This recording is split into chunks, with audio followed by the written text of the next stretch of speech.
Hello students, आज हम thermodynamics का लेक्चर 6 स्टार्ट करते हैं। लेक्चर 6 का टॉपिक है हीट एंड वर्क, अर्थात कार्य तथा ऊष्मा। Students, work and heat are produced on boundary, अर्थात कार्य तथा ऊष्मा जो हैं यह तंत्र की सीमा पर उत्पन्न होते हैं।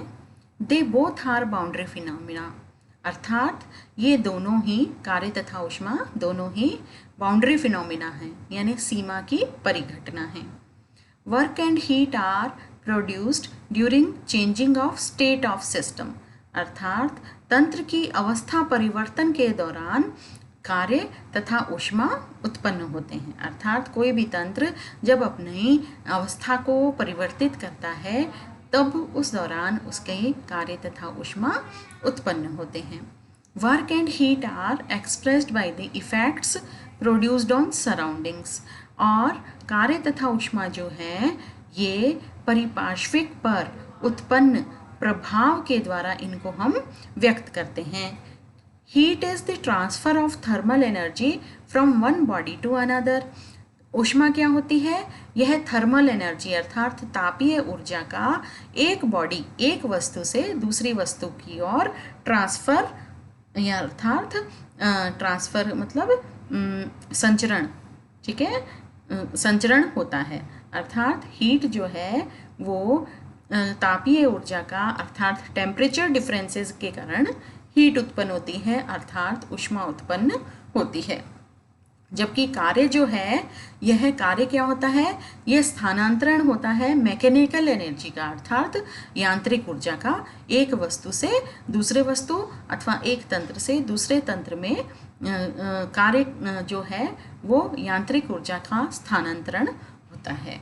ठीक है। Work and heat are algebraic quantities, so their values can be both positive and negative.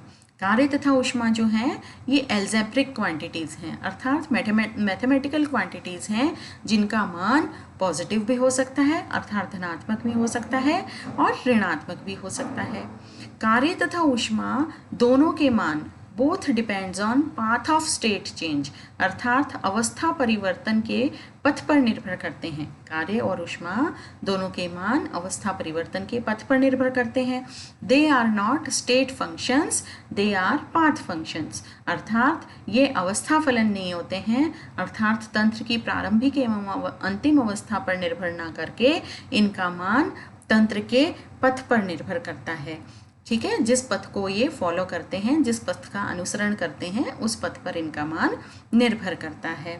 Accept some very special circumstances, कुछ बहुत स्पेशल विशिष्ट परिस्थितियों को छोड़कर यानी उनको अपवाद मानते हुए ऊष्मा तथा कार्य जो हैं इनका ना तो अवकलन किया जा सकता है, यानी कि Q and W can not be differentiated. कुछ विशिष्ट परिस्थितियों को छोड़कर ना तो Q और W को अवकलित किया जा सकता है और ना ही dQ तथा dW को इंटीग्रेटेड किया जा सकता है, अर्थात समाकलित किया जा सकता है। dQ यानी ऊष्मा परिवर्तन और dW यानी कार्य में परिवर्तन। Next slide. When state of the system is changed, जब भी कभी तंत्र की अवस्था में परिवर्तन होता है, it's energy will be changed, उसकी ऊर्जा में भी परिवर्तन होता है। एवं this change in energy is expressed by work, और यही ऊर्जा में जो परिवर्तन है उसको हम कार्य के द्वारा प्रदर्शित करते हैं। अर्थात जब तंत्र में कोई तंत्र अपनी अवस्था परिवर्तित करता है तो उसकी ऊर्जा में परिवर्तन होगा, और ऊर्जा में परिवर्तन किस रूप में परिलक्षित होगा? कार्य के रूप में।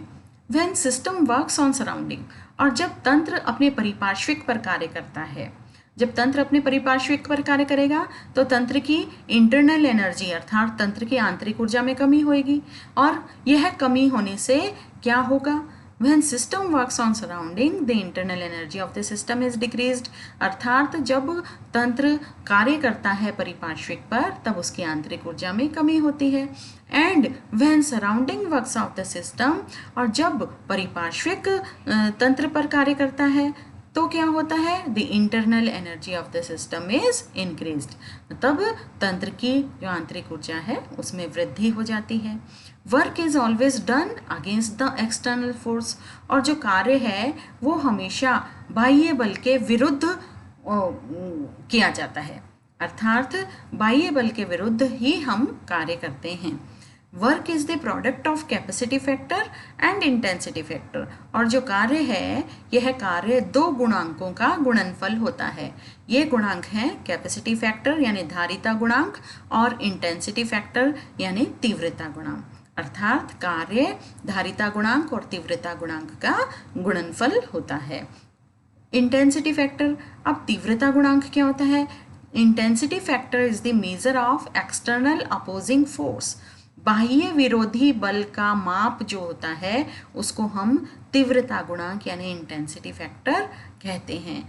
Capacity factor is the measure of change in system due to applied external force, और जो धारिता गुणांक होता है वह अप्लाइड एक्सटर्नल फोर्स, जो हमने बाह्य बल आरोपित किया है उसके कारण तंत्र में क्या परिवर्तन हुए उस परिवर्तन का माप जो होता है वो धारिता गुणांक कहलाता है। फॉर एग्जाम्पल, जैसे कि mechanical work is done against mechanical force, अर्थात यांत्रिक बल के विरुद्ध यांत्रिक कार्य किया जाता है। Electrical work is done against electrical force, अर्थात वैद्युत बल के विरुद्ध वैद्युत कार्य किया जाता है। Gravitational work is done against gravitational force, अर्थात गुरुत्वीय बल के विरुद्ध हमेशा गुरुत्वीय कार्य होता है। And work of expansion of gas यानी गैस के प्रसार का कार्य हमेशा किसके अगेंस्ट, किसके विरोध में किया जाता है? Pressure of the gas, gas के प्रेशर के विरोध में किया जाता है। तो अब हम समरी में देखते हैं कि हीट और एंड वर्क यानी कार्य तथा ऊष्मा में क्या सिमिलरिटी है, क्या समानताएं हैं। दोनों ही यानी कार्य तथा ऊष्मा दोनों ही recognised at the boundary of the system, दोनों को ही सिस्टम की बाउंड्री अर्थात तंत्र की परिसीमा पर देखा जाता है, यानी तंत्र की सीमा पर ये परिलक्षित होते हैं as they cross the boundary, जब वो बाउंड्री को क्रॉस करते हैं या तो टेम्परेचर डिफरेंस होगा या कोई यांत्रिक कार्य होगा। Hence both are boundary phenomena, इसलिए दोनों ही क्या है? बाउंड्री फिनोमिना है, अर्थात परिसीमा की परिघटना है। System possess energy but neither heat nor work, और जो तंत्र होता है उसमें तो एनर्जी ही होती है। सिस्टम के पास हमेशा क्या होती है? एनर्जी होती है, ना तो हीट होती है, ना तो ऊष्मा होती है और ना ही कार्य होता है। सिस्टम के पास हमेशा एनर्जी उपस्थित होती है, एनर्जी के रूप में सिस्टम के पास पावर होती है। Both are associated with process not state, और दोनों ही किसके? पथ यानी प्रक्रम पर से एसोसिएटेड हैं, प्रक्रम से जुड़े हुए हैं। दोनों ही प्रक्रम यानी पथ से जुड़े हुए हैं, नॉट स्टेट अवस्था से जुड़े हुए नहीं हैं, इसीलिए ये अवस्था फलन ना होकर पथ फलन होते हैं। बोथ आर पाथ फंक्शन, और दोनों ही पथ फलन होते हैं। अब पथ फलन क्या होते हैं कि पथ फलन का जो मान है, मैग्नीट्यूड है, वो किस पे डिपेंड करता है? पथ पर डिपेंड करता है, अर्थात प्रक्रम के पथ पर डिपेंड करता है, ठीक है, और एंड स्टेट्स पे भी डिपेंड करता है। जबकि पॉइंट फंक्शन या स्टेट फंक्शन भी कहते हैं, पॉइंट फंक्शन को हम क्या कहते हैं? स्टेट फंक्शन, अवस्था फलन भी कहते हैं। इनका मान, इनका मैग्नीट्यूड अर्थात इनकी मात्रा depends on the state only, इनका मान हमेशा तंत्र की अवस्था पर निर्भर करता है and not on how the system approaches the state, और इस पर डिपेंड नहीं करता है कि तंत्र ने किस प्रकार से अवस्था को प्राप्त किया है या किस पथ से अवस्था को प्राप्त किया है। अब हम देखते हैं कि वर्क जो होता है, हमने पहले भी पढ़ा है कि वर्क यानी कार्य जो होता है वह गुणनफल है इंटेंसिटी फैक्टर और कैपेसिटी फैक्टर का, अर्थात तीव्रता गुणांक और धारिता गुणांक का गुणनफल कार्य कहलाता है। तो सबसे पहला कार्य है वर्क ऑफ एक्सपांशन यानी गैस का प्रसार कार्य। गैस के प्रसार कार्य में इंटेंसिटी फैक्टर क्या होता है? प्रेशर अर्थात दाब तो इंटेंसिटी फैक्टर होता है, और कैपेसिटी फैक्टर जो होता है वो वॉल्यूम चेंज अर्थात चेंज इन वॉल्यूम डीवी, है ना, dv के बराबर होता है। तो P इंटू dv जो होता है वो वर्क ऑफ एक्सपेंशन होता है, जिसमें प्रेशर को हम पास्कल में व्यक्त करते हैं और dv यानी चेंज इन वॉल्यूम को हम मीटर क्यूब में व्यक्त करते हैं। सेकेंड वर्क होता है मैकेनिकल वर्क। मैकेनिकल वर्क जो होता है वो FDH के बराबर होता है, जहाँ F तो क्या होता है, इंटेंसिटी फैक्टर यानी फोर्स जो होता है बल वो इंटेंसिटी फैक्टर होता है, और DH यानी चेंज इन डिस्टेंस अर्थात दूरी में परिवर्तन, बल इंटू दूरी में परिवर्तन, दूरी में परिवर्तन जो होता है वो क्या होता है, कैपेसिटी फैक्टर होता है।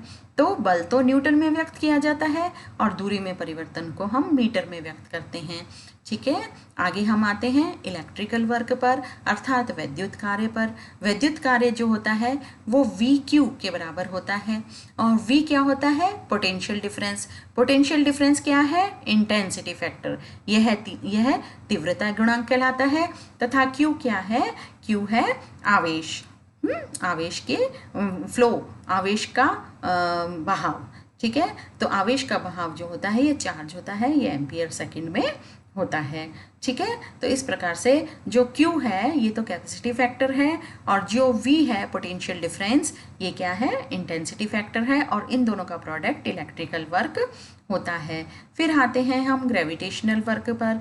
ग्रेविटेशनल वर्क यानी गुरुत्वीय कार्य। गुरुत्वीय कार्य जो है वो mgh का प्रोडक्ट होता है, जहाँ mg जो है वो ग्रेविटेशनल फोर्स है, और यह ग्रेविटेशनल फोर्स क्या है, इंटेंसिटी फैक्टर अर्थात तीव्रता गुणांक, और h जो है यह हाइट है, और हाइट क्या है, कैपेसिटी फैक्टर या चेंज इन हाइट जो है, दूरी में परिवर्तन या चेंज इन हाइट जो है यह कैपेसिटी फैक्टर है, जिसको कि हम मीटर में व्यक्त करते हैं। और mg जो बल है, ग्रेविटेशनल फोर्स है, गुरुत्वीय बल है, इसको हम न्यूटन में व्यक्त करते हैं।